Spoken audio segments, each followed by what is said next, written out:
وذلك الصوت الصادر من النائم الملحن على أجمل الأنغام ويزعج كل من حوله دون أن يقصد.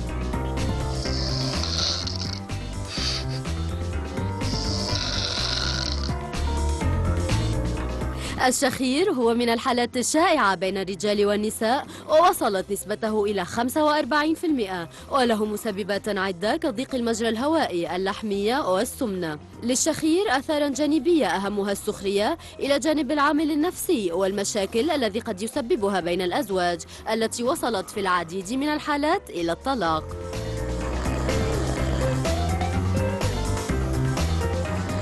دراسة جديدة جاءت لتتعارض مع موروثنا الثقافي عن الشخير تشير أن الشخير مفيد للصحة، وخاصة لصحة قلوب الكبار في السن، ويقي من الأمراض.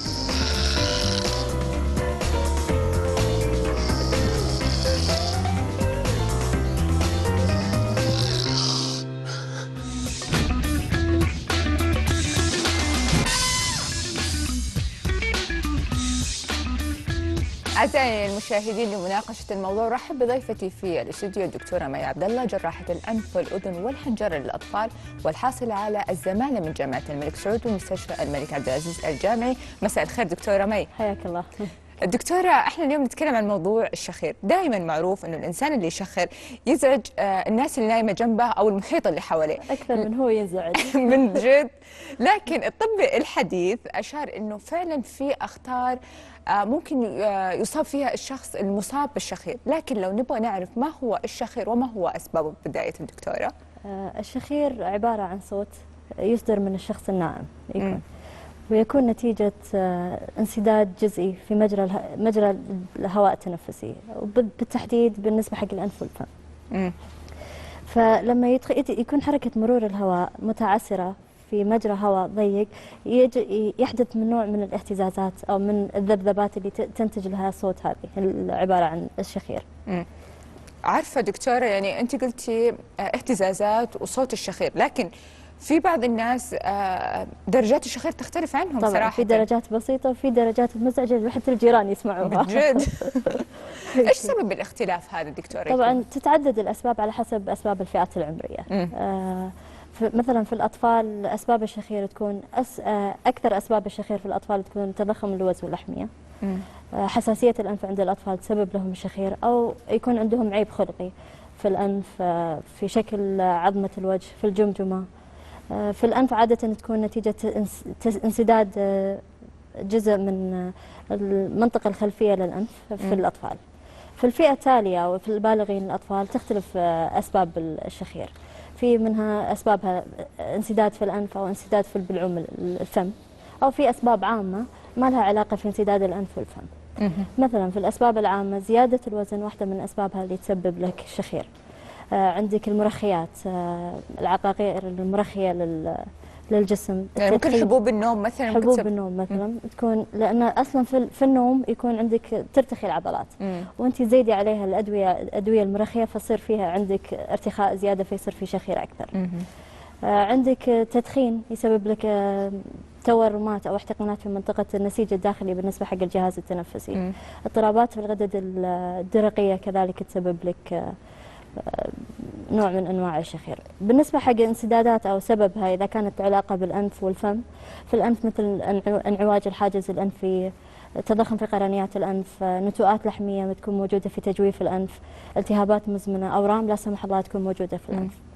بالنسبة حق البلعوم من أسبابها اللي تسبب الشخير، عندك ضيق الحلق، وضيق الحلق يكون نسبة تدني نسبة سقف الحلق، طول اللهات، تضخم حجم اللسان، او انه تراجع الفك السفلي او حتى تضخم اللحميات اللوز. عارفه دكتوره، انت استعرضتي لي اسباب مره كثيره، في بعضها يمكن يتطلب من الدخل جراحه، في بعضها ممكن تكون اسباب مؤقته للشخير، ممكن زي مثلا السمنه، ممكن الواحد بعد ما ينحف يروح منه الشخير.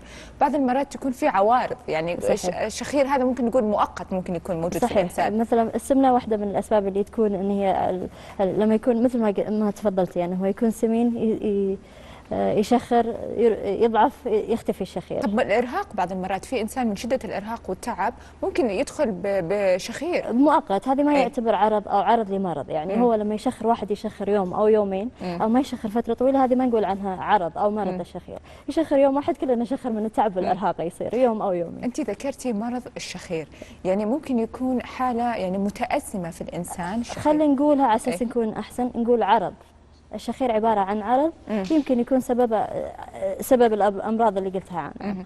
طب هل ممكن لا سمح الله ممكن الشخير يؤدي الى الوفاه؟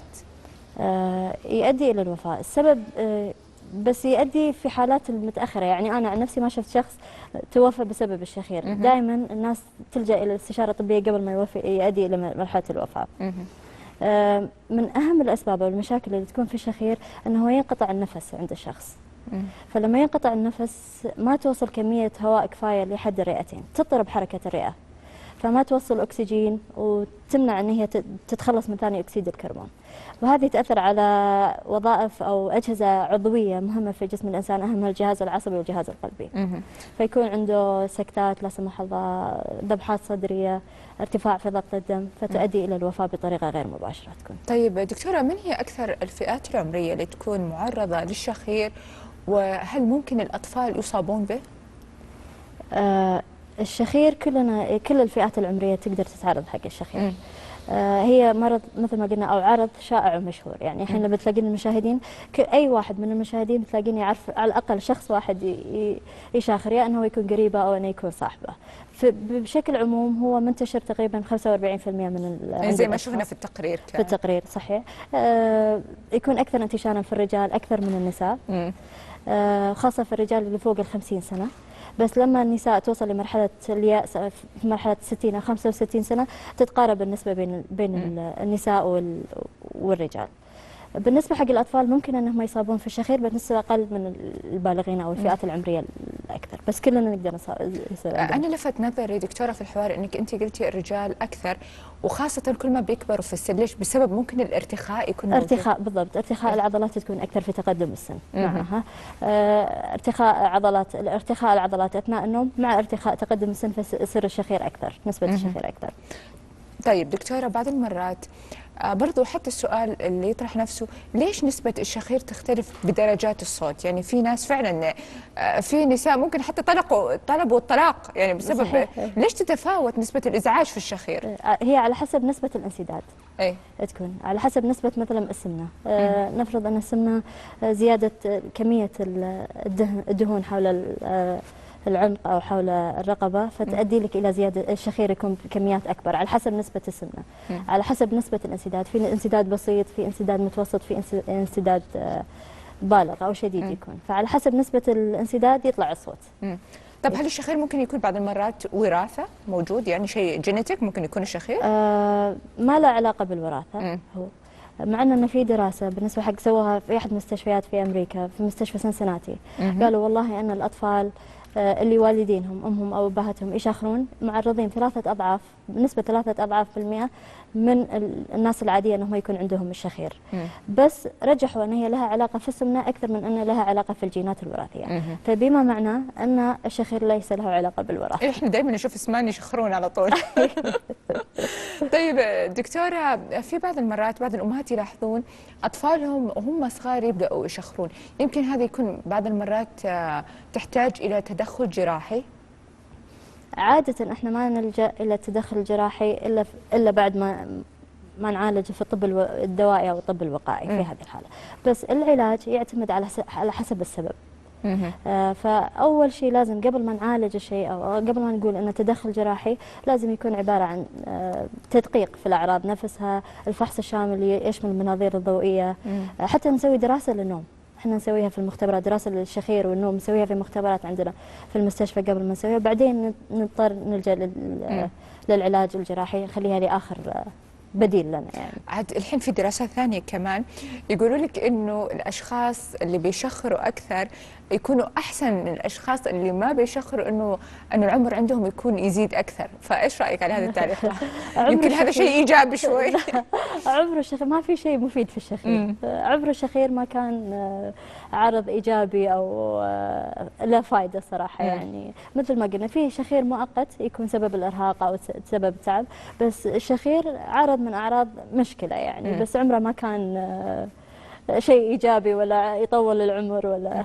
طب ليش دائما تسمع صوت نفسه فتقول أنا طب ليش دائما هو منتشر بين الرجال اكثر من النساء الشخير؟ هل في سبب ولا ذلك؟ خلقيا، على اساس خلقيه الرجال تختلف عن خلقيه النساء بالنسبه حق الفك، حجم اللهات، تضخم اللهات، الحنك نفسه يكون، العضلات نفسها تكون، فعندها رجال اكثر من النساء نفسها. طيب بس مثل ما قلنا ان هي بعد النساء بعد في سن اليأس تكون نفس النسبه، تتقارب النسبه بسبب ارتخاء العضلات نفسها بعدها. طيب هل في امل انه الواحد ممكن يتعالج من الشخير؟ طبعا في، يعني الشخير يعالج. يعني كيف يعالج الشخير؟ مو بس انه هو يعالج، تقدرين تشفين حتى من الشخير نفسه. مثل ما قلنا على اساس ان العلاج الاكيد بالنسبه حق الشخير يكمن في التشخيص الصح.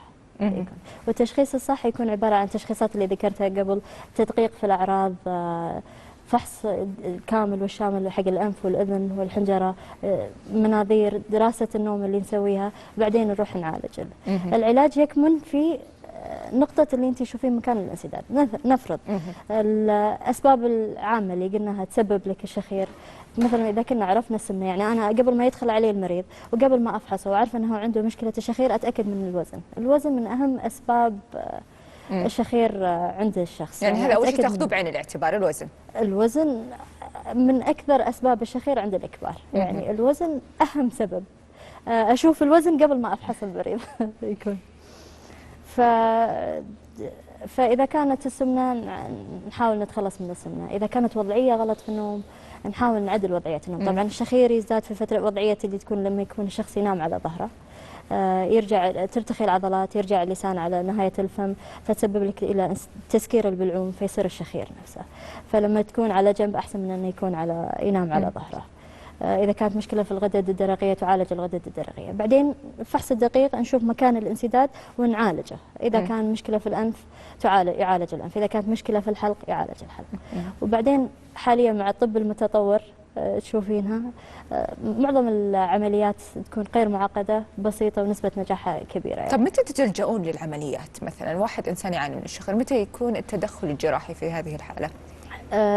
التدخل الجراحي مثل ما قلت لك، احنا حاليا كمان عندنا شيء نسويه في الطب الحين تو من 2014 بدأت الناس تستخدمه، يسمونه المناظير التخديرية في النوم.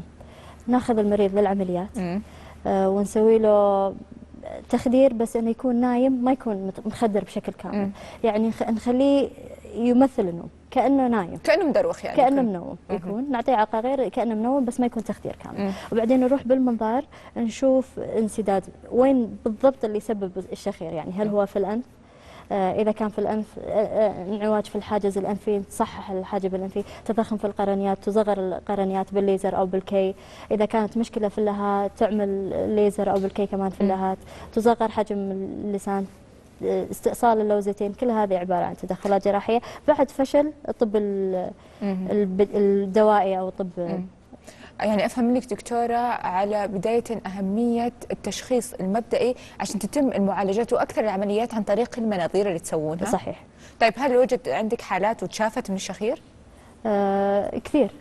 احنا تونا مسويين دراسات ان عندنا تقريبا 80 شخص استخدمنا لهم المناظير اللي قلتها على طريق النوم، وعندهم نسبة الشفاء تقريبا توصل 98% يكون. بس التشخيص الصح ومعرفة مكان الانسداد الصح فهو بسبب لك الشفاء الصح.